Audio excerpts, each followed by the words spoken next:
Olá, como vai você? Espero que vocês estejam bem. Esse é mais um podcast da Caminhada pelos Direitos. E Caminhada pelos Direitos, nós já falamos disso no último podcast, por exemplo, ela tem uma visão e uma dimensão de amplitude e de fortalecimento do movimento social, do movimento pela infância, das lutas que são lutadas, travadas por aí no cotidiano para se defender e para construir políticas públicas para defender direitos humanos. Caminhada pelos Direitos quer agregar toda a dimensão da vida humana e do caminhar humano. Então espero que todas e todos estejam bem e apesar dos desafios, apesar dos grandes desafios que nós temos neste momento para poder caminhar. E aí eu estou falando do desafio de viver, do desafio de ter um lugar para morar, do desafio de ter comida para comer, do desafio de ter roupa para vestir, enfim,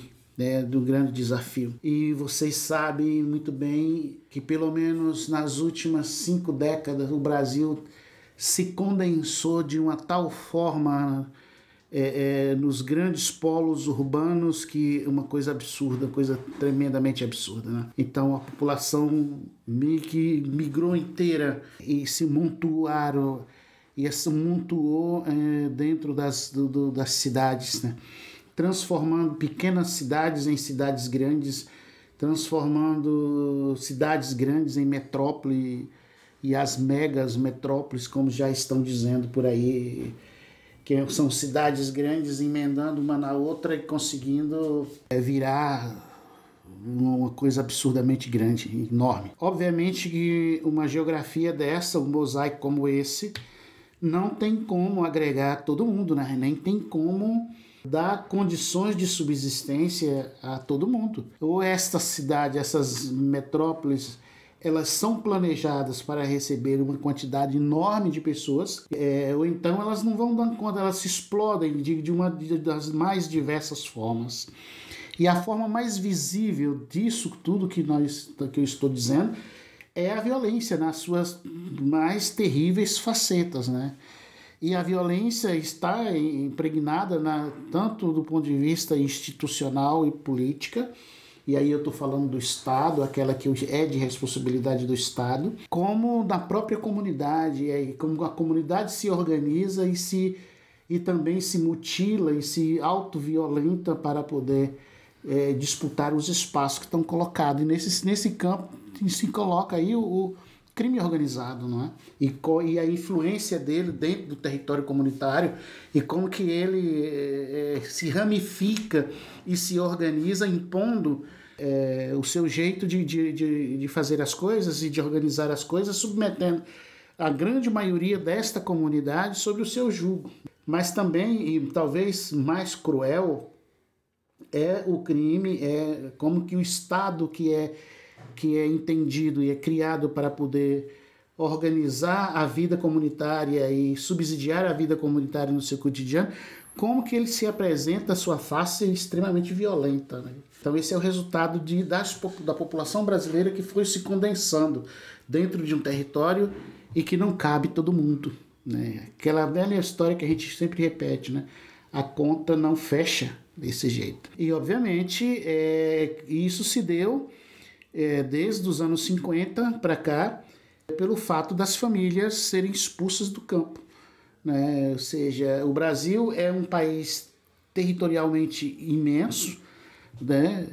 Talvez o segundo, o terceiro maior das Américas aqui, perde para o Canadá e para os Estados Unidos, mas o Brasil também tem uma concentração de terras e de rendas que na medida que quem tinha dinheiro foram comprando as terras dos pequenos e expulsando os pequenos. Claro, os pequenos têm que vir para a cidade, né? Para disputar o espaço. E aqui está ligado uma outra discussão que a gente também gostaria muito de aprofundar. Já conversamos sobre isso, tanto aqui em um podcast, mas também no próprio canal do YouTube, que a gente tem, o Caminhada pelos Direitos, né? Que é o direito à cidade. entendeu? Quando todo mundo se aglutina, se aglomera dentro de um espaço geográfico que não cabe todo mundo, o direito à cidade, fatalmente, ele está prejudicado, ele é balela, ele é falácia, né? Não tem como você reivindicar o direito à cidade quando a cidade não cabe mais ninguém. E outra coisa, como também o próprio ser humano foi construindo suas ferramentas, suas estratégias de viver, né? E aí, quando a gente olha, por exemplo, a produção tecnológica dos últimos 40 anos, ou dos últimos 100 anos, no caso do carro, do automóvel, né? E aí, quando olhamos para os centros urbanos, e todo o centro urbano, mas também a zona rural, cada lugar que você imagina tem um carro presente, né? Isso também, disputando espaço, disputando lugar com os humanos, isso fica quase que insuportável, né? E difícil de lidar com tudo isso. O direito à cidade fica prejudicado. Mas tudo isso, talvez a face mais cruel de tudo isso é o direito de ter direito dentro da cidade, ou seja, o direito de se alimentar, o direito de dormir, o direito de ter saúde, o direito de ter uma casa, o direito de ter condições de comprar o básico, né, e a manutenção para a própria família. Complicado. O trabalho, então, a produção econômica, olhar para a região metropolitana de São Paulo, que é onde eu vivo, entendeu? A produção econômica desta região metropolitana enquanto território é quase que impossível ela produzir suficientemente que dê para todo mundo, né? Ou seja, por quê? Porque também temos uma produção tecnológica que ocupou, se não bastasse, ocupou o espaço da mão de obra, inclusive, da capacidade de trabalho de quem tem trabalho. Geralmente o mercado tem um discurso quando fala de vaga de trabalho, sempre coloca na frente que o brasileiro, em geral, é desqualificado do ponto de vista técnico para o trabalho. Balela, mentira, não é. Né? O que está em jogo, de fato, é a produção tecnológica que cada vez mais avança e ocupa a mão de obra, entendeu? E ocupa lugar na fábrica, no hospital, em tudo que é canto. Então, essa questão do território que expulsa as pessoas do campo e vêm embora para a cidade, que vende seu pedacinho de terra, e essas terras são aglutinadas para uma só pessoa ou para duas pessoas. Aí para mim parece uma face mais cruel dessa história que a gente está conversando agora. E a gente não implementou com a mesma velocidade o nosso meio de comunicação. Algumas décadas atrás, o meio de comunicação possibilitava o contato físico, possibilitava o contato rosto a rosto, olho a olho, para poder se comunicar determinada questão, determinado fato. Nós não precisamos mais disso. Talvez as pessoas também se afastam, né, ou se afastaram bastante dessa dimensão que é humana, e não há nada que possa preencher isso, só o humano pode preencher esse tipo de coisa. E aí, como as pessoas foram morando uma em cima da outra, nas cidades, na região urbana, elas também foram criando seus próprios mundos em torno de si. E isso também causa um efeito violentíssimo, individual e coletivamente, porque as pessoas adoecem, mas elas ficam doentes e elas precisam de tratamento. Ela não tem dinheiro para tratamento e ela não tem acesso a um profissional para cuidar daquela doença que ela tem. Ela precisa ter as ferramentas que o próprio mercado impõe, ela não tem como pagar por essas ferramentas. E aí elas vão se amontoando e vão ficando em cima de outro. Por que eu estou contando tudo isso, na verdade? Eu estou trazendo aqui algumas coisas do ponto de vista da comunicação nesse podcast para olhar um pouco o direito que nós temos e como que nós estamos manuseando ele, né? Seja em qualquer espaço que nós estejamos, como que a gente manuseia, como que a gente está apropriando de tudo isso e como que a gente está socializando, ou também, né, fazendo-se escutar e fazendo-se aprender aquilo que é da nossa capacidade com o outro, com a outra. Então parece que os humanos não imaginou de que momento chegaria no século XXI com uma dimensão geográfica e política tão perversa e tão violenta como é viver na cidade um em cima do outro, amontoados um em cima do outro. Eu vivo numa cidade que 90% dela é as pessoas viverem um em cima do outro, né? Que são nos prédios, estão todos confinados dentro de apartamentos minúsculos e estão nas alturas, né? Obviamente os conflitos eles são inúmeros também, porque quando você coloca as pessoas uma em cima da outra, tem regras para se conviver, e que quando elas viviam horizontalmente não tinha, então elas não foram preparadas, inclusive, para poder, de uma certa dinâmica, perturbar quem está em cima, quem está embaixo, quem está do lado. Parece uma doideira, né, do ponto de vista de não saber como é que se organiza tudo isso. Não estou nem falando do ponto de vista da saúde mental, não. Como é que se organiza tudo isso. E aí falta tudo, né? Bem recentemente, a cidade de São Paulo teve aqui apavorada com a possibilidade de não ter água, né? Então isso faz alguns poucos anos atrás, onde os reservatórios secaram e foram buscar água não sei aonde, e emendaram um cano no outro para conseguir trazer água para alimentar toda essa população que está aqui. Na capital, nós temos 12 milhões de pessoas aproximadamente, na região metropolitana nós temos 25 aproximadamente. Então isso como é que dá água para todo mundo? Não tem água para todo mundo, né? E aí nós temos percebido ao longo dos anos também o aumento da população vivendo nas ruas, né? E nos últimos 2 anos com a pandemia isso ficou muito pior do que a gente tinha, né? Eu estou dizendo isso tudo porque está em jogo e está no foco do debate o meu direito de viver aqui nessa cidade, ou em qualquer cidade deste país, ou em qualquer lugar deste país. O meu, o seu e da infância que a gente tem. Está em jogo a capacidade que eu tenho de entender a cidade que eu vivo. E não morrer de infarto para viver dentro de um caos, né, por completo. Porque a gente vive no cotidiano em bolos, e aí, naturalmente, a gente vive também cotidianamente no estado de irritação por conta de que a gente não consegue lidar com aquilo que nós entendemos que o outro é incapaz também de entender a cidade e facilitar a vida do outro, né? Então, estamos lidando, inclusive, com as mazelas humanas que confronta com a minha. Por exemplo, eu não consigo entender porque que só sobrou a calçada para o pedestre passar nas cidades, né? E mesmo assim a calçada não sobrou, porque o carro está na calçada, né? O carro não respeita isso aí. Eu canso de ver nas ruas, o carro ocupou a calçada, as pessoas não têm como mais passar, é obrigada a passar pela rua para poder acessar a pista lá adiante, correndo o risco do atropelamento e etc. Estou contando tudo isso para poder contextualizar essa história do direito que eu tenho, que todos nós temos. Para chegar, inclusive, que nós estamos num grande debate este ano, no mês de maio, por exemplo, na campanha, e todo ano a gente faz, de enfrentamento às violências sexuais. Só para a gente entender que essa é uma modalidade criminosa que acontece na sua grande maioria, e eu diria de 98% de todos esses crimes sexuais, acontece nas regiões urbanas, não acontece nas regiões rurais, entendeu? Mas acontece nas regiões urbanas. Estou dizendo que na zona rural também não acontece, verdade. Mas como a grande maioria da população está amontoada e concentrada nas regiões urbanas, obviamente todas as modalidades de violência e de crime acontecem aí, né?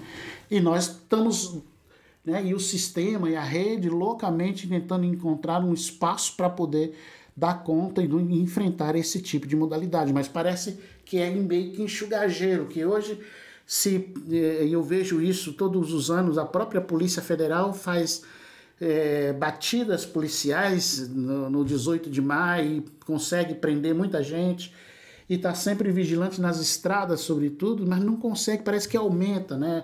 Aquilo que se tira hoje de funcionamento em termos de modalidade criminosa, amanhã tem 2 vezes mais. Tá. Então nós estamos nesse momento, nesse debate. Estamos discutindo o direito à cidade. E estamos discutindo como que vive, né? E como que lida com essas violências todas. Não existe nos parlamentos municipais, nem nos parlamentos estaduais, muito menos no parlamento federal, elaboração de mecanismos, de ferramentas eficiente, capaz de dar conta do enfrentamento dessas modalidades criminosas. Quer ver uma coisa? Rapidamente, e é simples entender. Uma criança, quando ela é abusada sexualmente, quando ela é violentada sexualmente, um dos meios, das ferramentas que ela tem de verificação disso é o corpo de delito. e a polícia científica, a polícia técnica que vai aferir se a criança está falando a verdade ou não. Acontece que as polícias técnicas do Brasil, as polícias científicas do Brasil, não têm ferramentas adequadas para poder identificar e dar veracidade àquilo que a criança está dizendo. Eu fui violentada, eu fui abusada. E não raramente os laudos que saem das polícias técnicas não conseguem dizer que aquela criança tem razão. Ou seja, quando um laudo da autoridade técnica científica não consegue apontar que se a criança está falando a verdade, a criança perde. Ela é revitimizada, ela vai perder. Ela vai estar como mentirosa, ela vai voltar para dentro de casa, ela vai voltar para junto do mesmo agressor, que vai com raiva, vai novamente violentá-la e machucá-la, etc. Isso é resultado de todo esse caos que nós também estamos falando. Por outro lado, não existe qualquer modalidade criminosa e qualquer situação para regiões, para um país tão populoso como o Brasil, a educação precisa funcionar, porque não se combate somente com polícia ou com cadeia, né, uma modalidade criminosa. Se combate com campanha, com educativa, com educação. Nós precisamos falar disso, nós precisamos levar isso para a sala de aula, precisamos colocar isso na mídia, fazer uma série de coisas, e nós não vemos isso no país como um todo, né? De maneira nenhuma. Agora, por exemplo, todo ano a campanha Faça Bonito, que é de enfrentamento às violências sexuais, devia ter campanha de televisão, já devia estar vinculando na televisão, no rádio, nos jornais, agressivamente. Você encontra campanha para tudo, o governo, o presidente faz campanha das suas motocicletas, né, e etc, etc, mas não é capaz de investir em uma campanha de conscientização desta modalidade criminosa, portanto que nós precisamos cuidar de maneira também mais agressiva e etc. Não tem, não é? E muito menos os órgãos do sistema de garantia de direito, que poderia também investir dos seus orçamentos e de outras multas e tudo mais que tem por aí em campanhas nacionais para dar conta disso. Também não vejo, né? Então, essa caminhada pelos direitos da criança quer discutir esses problemas, né? Quer discutir todas essas encrencas que nos deixa bastante angustiado, bastante preocupado como que a gente vai proteger uma população se nós não temos as ferramentas adequadas, né? Em um país tão grande, em um país tão diverso, e nós não temos as ferramentas adequadas. E com isso, gostaria de trazer nesse podcast esse debate. Por exemplo, o desafio como é que você vê e enxerga o funcionamento da população do teu município. Você consegue ter uma radiografia disso, consegue ter uma fotografia por dentro de como essa população está cuidando da sua infância ou não, né? Você consegue saber como é que o seu município está cuidando da elaboração de mecanismos importantes para combater os crimes que são colocados?